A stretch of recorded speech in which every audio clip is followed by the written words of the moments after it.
welcome to our final episode of our podcast for 2022.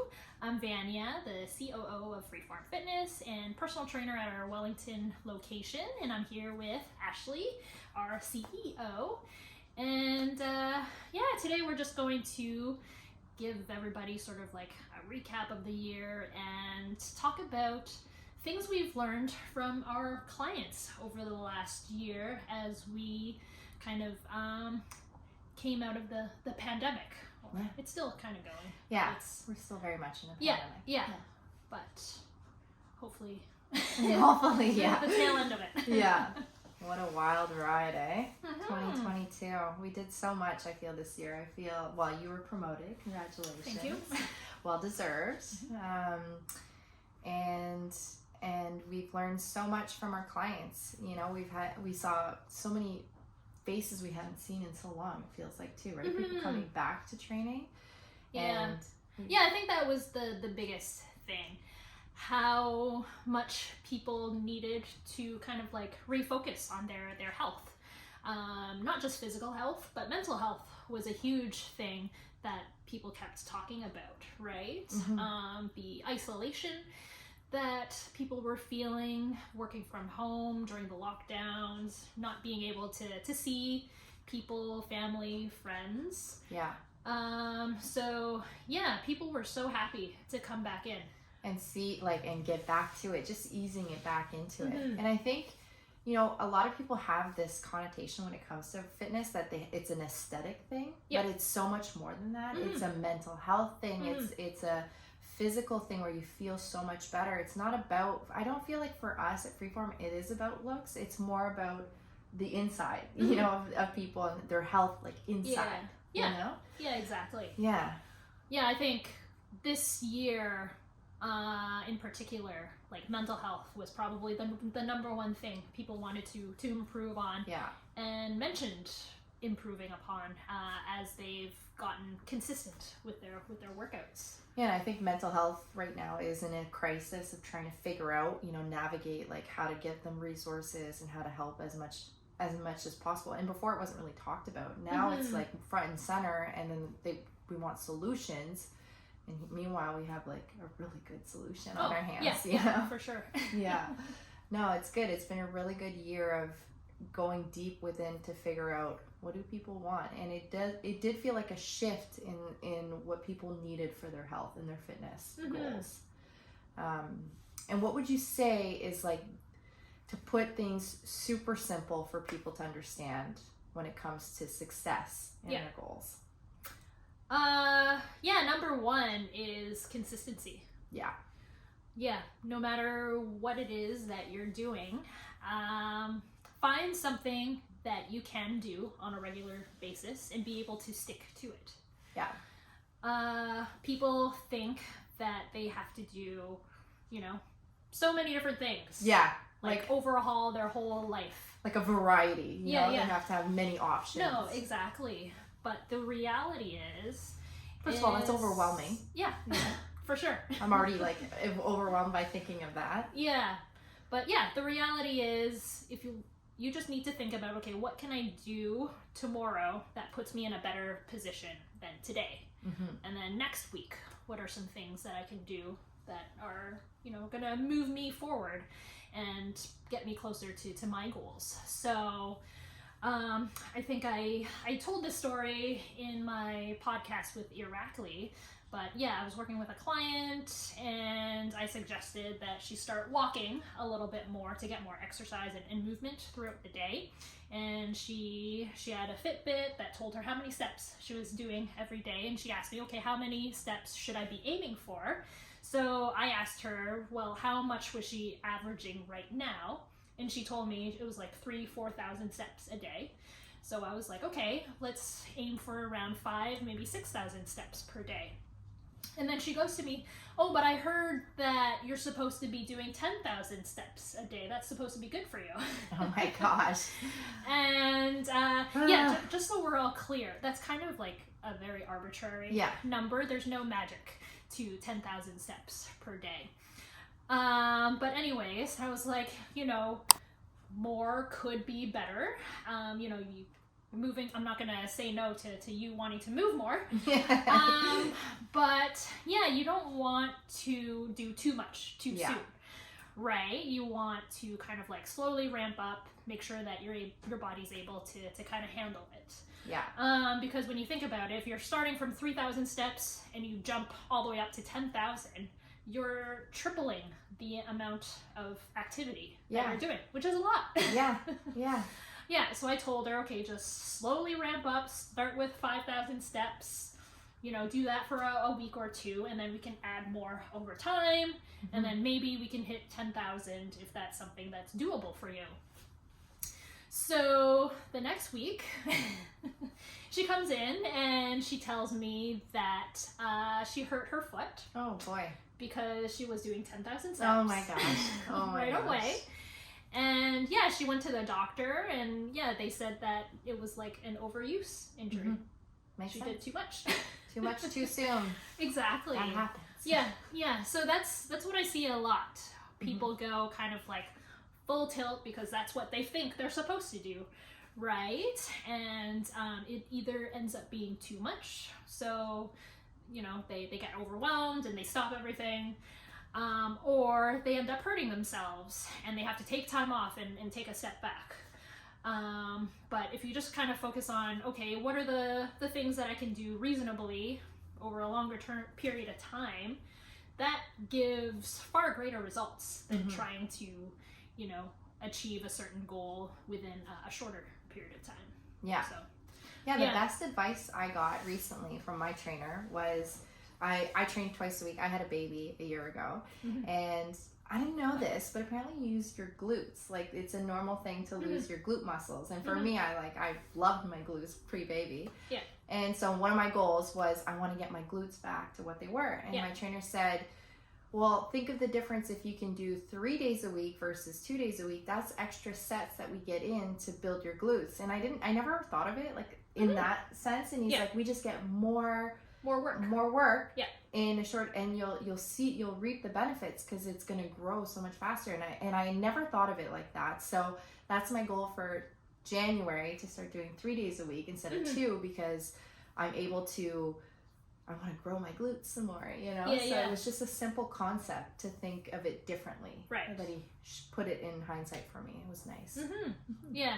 And I would say, like, in a perfect world, ideally, if you can train at least 3 days a week, that would be the best. Yeah.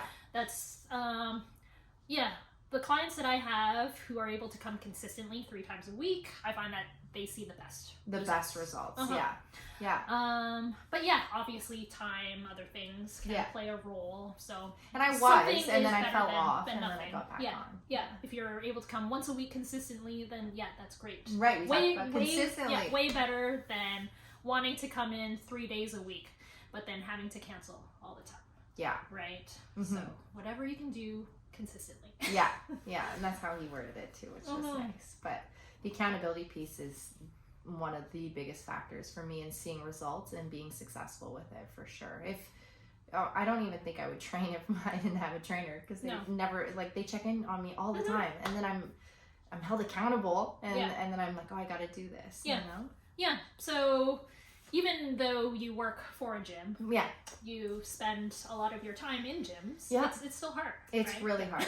It's really hard. I get into business mode and I'm just like, oh, I got these events, and then I got the kids stuff, and then I got da-da-da-da-da-da-da, and it's always an excuse. But at the end of the day, I know how important it is. But I'm grateful for my trainer, for sure. Yeah, and it's the same thing for us trainers too. We spend all day long in the gym, kind of like thinking about other people, and it can be hard for me to be like, okay, at the end of my day, you're gonna go work out. Time for my workout. Time for you. You know, it's true. It's true. It's totally normal. Okay, I gotta ask: is there a shortcut to getting to my goals? No. I'm sorry, Ashley. Darn. No. Yeah. I hate to break it to people, but there's really no shortcut. And what kind of like the thing that gets people the most in terms of not being able to reach their goals is thinking it's having like a set time frame in mind. Yeah. Yeah, thinking that, oh, in 4 months I'll be able to do this, or I'll be able to look like this. Yeah. And it's like, to me, again, you know, you have the rest of your life to live and be happy and be healthy. Mm-hmm. So does it really matter if you get it in 4 months or a year? No, yeah. No, it's good. It's definitely a lifestyle. It has to be a lifestyle approach, right? Like it's part of your life and it's not going anywhere. So you just have to make sure you enjoy it. Yeah. I think is the key, right? Yeah, You exactly. gotta enjoy what you're doing. Yeah. I think joy is like the most important thing in life. Mm-hmm. So, for sure. And yeah, sometimes people don't ever get to a point where they enjoy exercise. I still don't. Yeah. But for me, I hope that you know, the clients enjoy their time with me. I make it enjoyable for them. Yeah, I like it's so funny. Like I like going to my workouts. I like my trainer a lot. Mm-hmm. I hate the work. Sucks, I hate the work. And I always have to say, okay, what am I doing today? And then you gotta I have to mentally prepare myself for what's to come. And then I have to know how many sets, how many reps I have to do, just so that I can wrap my head around it. And I'm like, I try to negotiate, can I just do 2 sets, not 3? Yeah. I have clients who negotiate. Does it work? Not always, sometimes. Okay, sometimes, yeah. Sometimes in my mood, I'm like, it doesn't work for me. I don't know why, but I can never negotiate my way out of it. Okay. And then I'm like, after I leave though, I'm so happy I did it. And I'm so proud of myself for doing 3 sets versus 2. So then I would be mad at myself if I didn't do it. So good job holding saying, you know. Yeah, and that's really all my goal is, to make sure that people feel better after their workouts than when they came in. Yeah. And I'm constantly trying to remind clients all the time, all the little improvements that they've made, right? So it's not about in 3 months I'm going to look a certain way, but it's like, okay, last month you were only able to lift this amount of weight, but today, you know, you're able to lift a lot more, or you got 2 extra reps, or you're able to move better, or like, you know, 2 months ago you were only able to bend this much, but now you can bend all the way down and reach the floor, that kind of thing, right? And it's like those things, people don't really realize the impact it can have in their day-to-day lives. But, you know, I have a lot of older clients, and to me, to hear people be able to say, oh, I could pick something up off the floor by myself, I didn't have to like ask somebody else to do me. Yeah. Wow, what a big difference. Yeah, I think I would fail miserably if I had a gym membership. I would talk my way out of all my exercises that I need to do, I feel. Yeah. Honestly. So I think I personally need my trainer, but that's a whole other topic of conversation. Yeah, people say that a lot. They work a lot harder during our workouts than if they were just doing it on their own. But also injury. Like I get, you know, my trainer will say, just do, like, he knows that I'm doing it incorrectly at the time, and he'll be like, oh, you know, your back, you got to touch the back, and I'm like, how did you even know? Well, half the time I'm saying, how did you know that I need to know how, and he's like, we just do. You just know. And I think that goes such a long way, because for me, if I get an injury, it'll set me back weeks, and then I can't even lift my kids or do anything, so I can't have that happening. But so to just know those little tweaks goes such a long way, and then I feel it, and I'm like, what a difference in, now I feel the exercise where I should be feeling it. It's mind-blowing to me, honestly. What a big reward. There's a lot of little things like that people don't realize is important. And and we don't just kind of like randomly pick exercises out of a hat. It's actually calculated, and it's expertise, and it's thought-provoking, and I love that you guys are never, you know, persuaded by trends or hey, let me, you know, incorporate this crazy workout and just for fun. It's like really thought out, science-based, you know, and it's a great approach to, I feel safe, you know. It's a good feeling. Yeah, like trends will come and go, and things that were popular 10 years ago will get out of popularity, and then it'll come back around at some point in time. And But I think what's yeah, the true basics, is like the basics never change. Yeah, that's what I was just gonna say. I think that's what's true. You know, like the basics will never change. And sometimes, you know, I have my trainer being like, your workouts are boring right now because it's consistency. And right now we're just focused on consistency. And I appreciate that because it's like, I don't want to do a bunch of, I like to know what's coming, you know? So it's very rewarding. Yeah. Yeah. Yeah, it's kind of like an art form. It is. Really. Honest to God, it is. Because, yes, the focusing on the basics, making sure you're consistent is one thing, but also at the end of the day, I want to make sure that you're enjoying yourself too, right? When you're coming in. So it's like throwing in a little bit of fun and being able to understand when to step outside of that box. Yeah. And when I think of the human body, it is an art form. We have different shapes, we have different sizes, different body types, and you look at the muscle, like when we look at the muscles, you know, on a body, it's so intricate, and I find that such a piece of art, you know. So it's really cool that you said that, because I think of that.